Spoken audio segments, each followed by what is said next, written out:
welcome to GirlExec. I'm Christy and I'm always here with my friend Aisha. And this month we are so excited to start our series for Women's History Month on mind, heart, and soul.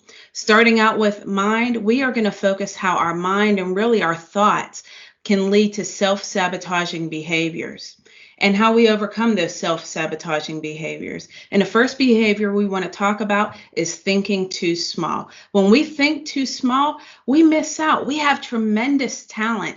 And I always think, what if we really thought big and had a really big vision for ourselves? And we think about really the purpose that we see ourselves serving in the world and walking that out to our full potential. What would happen? The next behavior is worry. And I will tell you, there is a quote from a pastor named Tony Evans. And he says, the difference between concern and worry is that you control concern, but worry controls you. And the thing with concern, it can be constructive. You think through different options and you think about how to mitigate anything that might not go well. But worry, it consumes you. It overtakes you. You can't stop thinking about something. And often you can't stop thinking about the bad that can happen. And that can lead to self-sabotaging behaviors. If you find yourself on the side of worry, I encourage you, find a friend, have a discussion, and gain a balanced perspective. The next self-sabotaging behavior is not accepting your whole self. It's important to see, to accept, and to honor the whole package, your strengths and your weaknesses. Meaning we have to embrace and appreciate our magic and our accomplishments while also maintaining a balanced and right mental health around those limitations and opportunities that we have, because we all have them. Someone recently said that we treat compliments like Kevlar. They come our way and we let them bounce right off of us. But that critique is like Velcro. Even the smallest sprinkle sticks to us for days. So balancing our mindset around these two things and giving ourselves grace to understand that because we have things to work on does not mean that we are not outstanding women. This balance is key to our mental health and to embracing all that we are as our full self. The next behavior is around dishonesty. As women, as people, we have a right to speak authentically about what we want. But as women especially, we too often say yes when we really mean no. And then we also hide our achievements behind this false veil of modesty, hoping that other people will speak up on our behalf. But the fact is, even if we want to please others and to have the approval of someone else, it's important and it's okay to admit that we can't do it all. And so learning to say no, to setting boundaries, to being true of how we want to spend our time and our energy, it will make our yes more valuable and more rewarding for us. Because even if other people don't notice that we're doing it with our true mind, with our true hearts, we know and we feel it. You know, making our yes and our no our no. One of the things in the next behavior that supports that is we struggle with inhibiting desires. I would ask you, what do you want? Professionally and personally, learn what you want. Sometimes you have to sit with yourself and really be honest with yourself. And when you learn that, let go. No guilt. Pursue it. Because the next behavior talks about holding back. And when you hold back, it leads to a lot of discontent. Take courage. Step forward. Remember the things that you've done. Remember who you are and push yourself forward. Quiet that inner critic.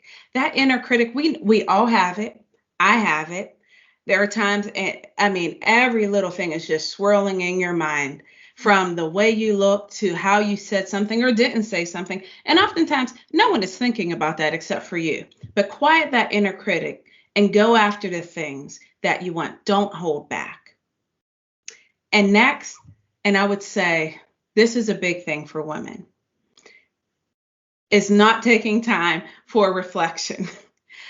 When we don't take time for reflection, We make up many excuses. We're busy. We're a mom. We're a wife. We're working. We're a cousin. We're a sister, whatever the scenario is. But the reality is that when we're constantly busy without quiet self-reflection, it derails our balance and our success. And I will tell you personally, one thing I found is having 30 minutes in the morning. And in that 30 minutes, it's usually some time for devotion and prayer and a cup of coffee by myself. I have two friends, very high achieving women, and they take one overnight stay in a hotel per quarter. They arrive, they have their favorite food there, they either read a book, watch a movie, whatever to decompress. And the next morning is all about refreshing themselves. Exercise, a good meal, might throw in a massage or a facial, whatever it is, and time for reflection. Thank you for the idea, Christy. I'll be booking mine. My quarterly time. I think that's a fabulous idea. And the next behavior is slightly different, but it's about isolating.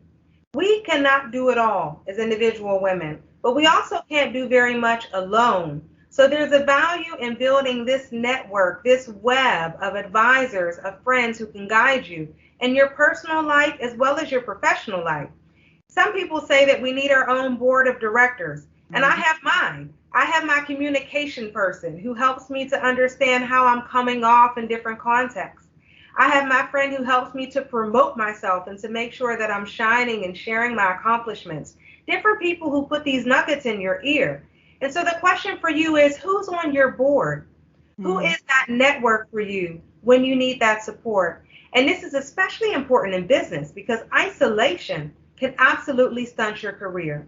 And lastly, remember that when you have this network, it's not all about your leaders or people who are in high positions. Your peers, even those people who are under you in the organization, can support you and your growth. And last but not least, watch out for the pitfall of disempowering other women. As it is critical that we pay it forward. As we have access to power, to insight, to knowledge, we have to bring people along. Sometimes because women, we've had to work so hard to get to where we are. Sometimes it feels like we want to hold on to it for ourselves, or we want to allow others to come through that same tough road that we had to come. But we shouldn't do that. There may not be enough women at the top now, but if we all rise and we bring a couple people along with us, we'll all win. And there's a GirlExec quote that we shared recently that said, when other women support each other, incredible things happen. And we believe that wholeheartedly. So as we close, take stock of your mental health and how well you're doing. Know that self-sabotage especially comes in moments when our mental health is not good, when we're tired, when we're overwhelmed. So if you find yourself falling into any of these behaviors that we mentioned, take a moment and think about what you can do to recover and what you can do to course correct. Be honest with yourself, have that circle around you who can support you, and continue to grow and shine as whole women, mind, heart, and soul. And whatever you do, subscribe to GirlExec to receive future episodes, conversations to enrich your career and life 5 minutes at a time.